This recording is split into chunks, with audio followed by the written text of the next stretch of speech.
Supreme court के 7 जजों की संविधान पीठ ने यह स्पष्ट कर दिया है कि सांसद और विधायक के रूप में जो विशेषाधिकार संविधान में दिए गए हैं, वो विशेषाधिकार अगर बाहर वही कृत्य अपराध है तो सदन के अंदर भी कोई इम्यूनिटी नहीं है, यानी वो भी उतना ही बड़ा अपराध है।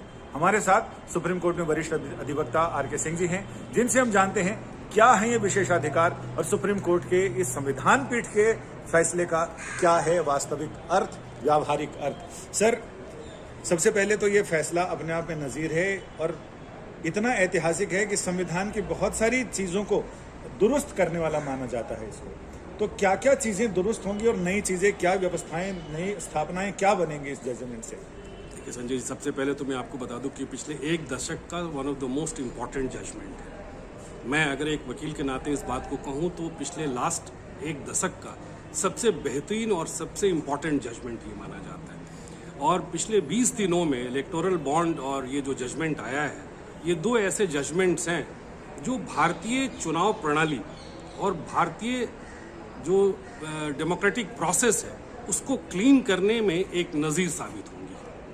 तो इसका कितना संविधान के अनुच्छेद कहाँ इन विशेषाधिकारों का वर्णन है और विशेषाधिकार में क्या क्या आते हैं, आम जनता इनसे क्या समझे? देखिए, जो हमारा कॉन्स्टिट्यूशन है उसके 2 आर्टिकल्स हैं, 105(2) और 194(2).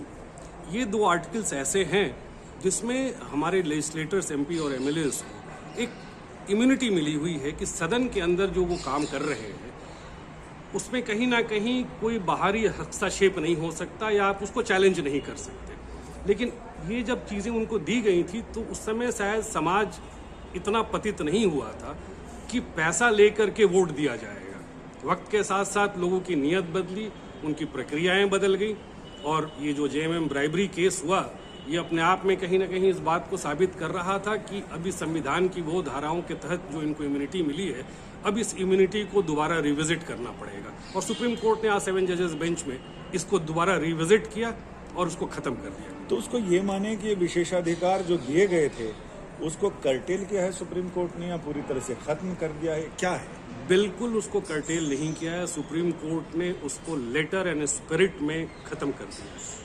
वो बोला है, सुप्रीम कोर्ट ने अपने जजमेंट में बिल्कुल स्पष्ट कहा है कि ये जो प्रिविलेज और इम्यूनिटी आपको मिली हुई है, जो तथाकथित ब्राइब लेने की इम्यूनिटी हो गई थी, वो आपको इम्यूनिटी नहीं रहेगी। अगर आप ब्राइब लेंगे, जैसा आपने अपने शुरुआती नोट में भी कहा कि सदन के अंदर जो क्राइम है या क्राइम नहीं है वो बाहर वर्चू हो जाएगा और जो बाहर वर्चू है अंदर क्राइम हो जाएगा, ये नहीं चलेगा। जो बाहर क्राइम है वो सदन के अंदर भी क्राइम ही माना जाएगा।